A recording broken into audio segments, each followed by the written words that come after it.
Olá, turma, tudo bem? Hoje nós vamos dar início à nossa primeira aula de literatura online, que encontra-se no nosso material didático, no nosso livro, no capítulo 4, inicia-se na página 42, o romantismo em Portugal. Ok? A gente já até trabalhou um pouco isso em sala de aula, né? Mas como nós estamos sem nos encontrar há alguns dias, vamos fazer uma revisão sobre esse conteúdo. O romantismo é a escola literária que sucede o arcadismo. Surge no momento histórico de insatisfação e transformação econômica, política e social, destacando-se a Revolução Francesa, as guerras napoleônicas e as revoluções de 1830 e 1848. Assim, mais do que o estudo literário, as escolas literárias sugerem o estudo dos acontecimentos históricos da época em que surgem. A escola romântica não encerra somente o significado da palavra romântico, no sentido restrito ao sentimento do amor e da paixão. Romântico deriva da palavra francesa romance, designação que era dada aos romances medievais de aventuras, de modo que inicialmente designava as expressões artísticas que contivessem aspectos da cavalaria e da Idade Média. A gente sabe que no contexto histórico do romantismo, e a gente falou isso em sala de aula, né? E o romantismo em Portugal ele teve dois momentos significativos em sua evolução. O primeiro deles representa o esforço de se firmar um movimento literário apoiado na cultura popular, né? No nacionalismo, na busca das origens medievais do país. Enquanto o segundo corresponde a um momento de maturidade e de transição para o realismo. A gente vê aqui que o momento histórico em cada país altera as características do romantismo, que teve início na Alemanha, na Inglaterra e na França. Em Portugal, que é o nosso caso, o romantismo surge no século XIX. Temendo a invasão francesa, em decorrência do bloqueio continental em 1808, a corte portuguesa havia se transferido para o Brasil, dando início a um trabalho de reestruturação do país, o que começou a propiciar a independência dessa colônia, que ocorreu finalmente em 1822, que é no caso aí, né, a independência da colônia brasileira. O início do romantismo em Portugal é marcado com a publicação, em 1836, da obra A Voz do Profeta, de Alexandre Herculano, sendo, na sequência, lançada a primeira revista romântica portuguesa, revista de nome O Panorama, em 1837. Vou mostrar para vocês aqui, olha aí, ó, a obra, A Voz do Profeta, né, que foi a primeira obra do romantismo português. Muito embora em 1825 tenha sido publicado Camões, obra de Almeida Garrett, pode-se datar o início do romantismo a partir de 1836, uma vez que somente na sequência da obra de Alexandre Herculano tenham surgido outras obras com as características do novo estilo literário, considerando-se a obra de Garrett uma obra de estreia, né, e singular desse período histórico. A palavra estreia aqui está com um probleminha aqui, mas não vai influenciar. Aí mais uma vez a obra que deu início, tá? As principais características, né? Além do byronismo, do culto ao fantástico, do egocentrismo, do mal do século, do medievalismo, da religiosidade, são características do romantismo também, né? Olha só. A libertação estilística. O romantismo é a oposição ao classicismo, dada a liberdade de criação existente nesse novo estilo, que dispensa as regras exaltadas pelos clássicos e, inclusive, faz uso de uma linguagem muito próxima à coloquial, como no subjetivismo, a valorização de opiniões e expressão de pensamento de acordo com as percepções individuais em detrimento da objetividade. Outra característica, o sentimentalismo, que é a exaltação dos sentimentos em detrimento do racionalismo. É uma forte expressão de tristeza, melancolia e saudade. Na idealização, visão ideal das coisas que não são vistas de forma verdadeira, mas idealizadas, perfeitas. O nacionalismo ou patriotismo, com uma forma de recuperar o orgulho português e os seus valores, a pátria exaltada, destacando-se apenas suas qualidades. O culto ao fantástico, forte tendência para a fantasia, para os sonhos, em detrimento da razão. O culto à natureza, forte tendência para expressar sentimentos, situando-os em ambientes naturais. E o saudosismo, a necessidade de refugiar-se no passado, com forte expressão de melancolia e saudade.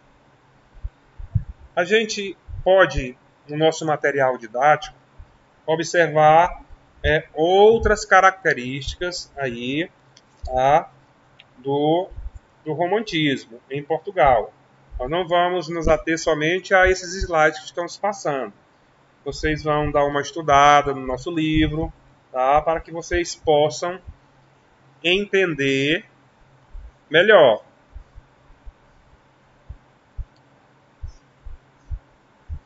Olha aí, as gerações românticas. O romantismo é marcado por 3 gerações românticas. Citamos seus principais autores e respectivas obras. No nosso material, se vocês forem observar, nós vamos encontrar a primeira geração romântica, aí na página 43 do nosso livro. Vamos encontrar a segunda geração romântica na página 47. Vocês atentarão para que nosso material aqui ele fala de 3 gerações românticas. E no livro aborda somente 2. Tá? Mas nós vamos fazer essa explicaçãozinha mais no final, quando aparecer lá a terceira geração romântica. Vamos lá. A primeira geração romântica portuguesa. Seu principal escritor, né, Almeida Garrett, que escreveu teatros. Tem aí algumas das suas obras. O Alfageme de Santarém, Dona Filipa de Vilhena, A Sobrinha do Marquês, Frei Luís de Souza. E novelas também, O Arco de Santana e Viagens de Minha Terra.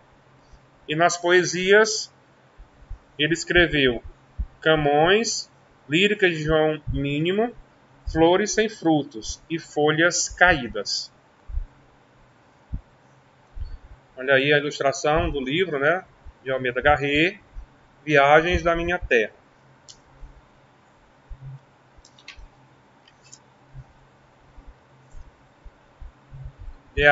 Alexandre Herculano.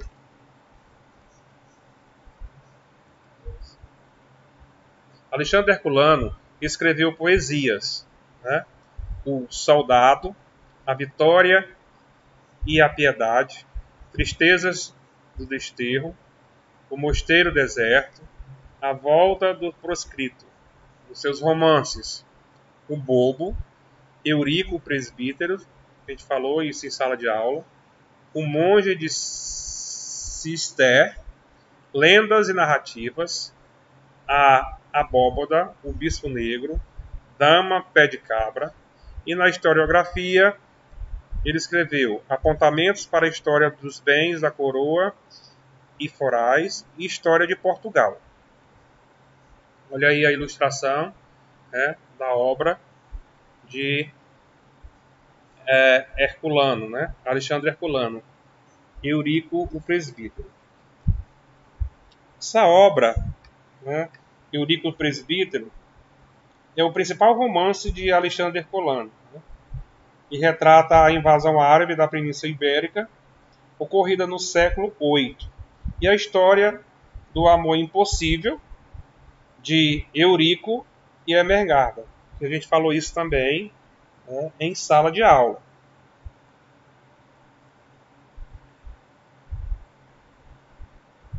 Temos aí Antônio Feliciano de Cartilho, que escreveu Escavações Poéticas, Crônica Certa e Muito Verdadeira, de Maria da Fonte, Tosquia de um Camelo e Ajuste de Contas.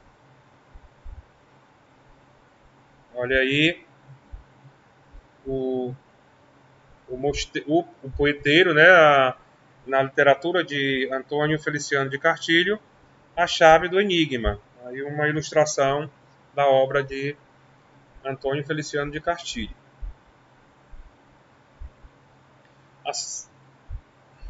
A segunda geração romântica portuguesa. A segunda geração, vocês vão observar bem aí na página 47, tá? Camilo Castelo Branco escreveu Inspirações, um livro, Ao Anoitecer da Vida, Pundonores Desagravados, Delitos da Mocidade, Murraça, Esboços de Apreciações Literárias, Curso de Literatura Portuguesa, O Eco Nacional, O Nacional, Amor de Perdição, Queda de um Anjo, A Bruxa do Monte Córdoba e A Mulher Fatal. A gente sabe que Alexandre Herculano, ou melhor, Camilo Castelo Branco, é considerado o mestre da novela passional. Vocês podem acompanhar aí na 47 do nosso livro, né? Que na obra dele, as narrativas normalmente se ambientam em lugares que fizeram parte da vida do autor.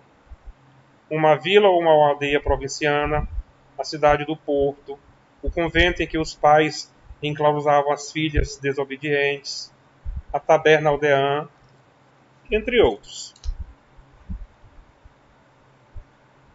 Olha aí a obra, Amor de Perdição. É uma novela passional, né, que foi um gênero em que ele mais se destacou, além de ter sido um definidor, né, e o seu maior representante em Portugal. A novela é um gênero controvertido, nasceu na Europa durante a Baixa Idade Média sob a forma de novela de cavalaria. Depois renovou-se e se definiu como gênero, ok? Um gênero narrativo.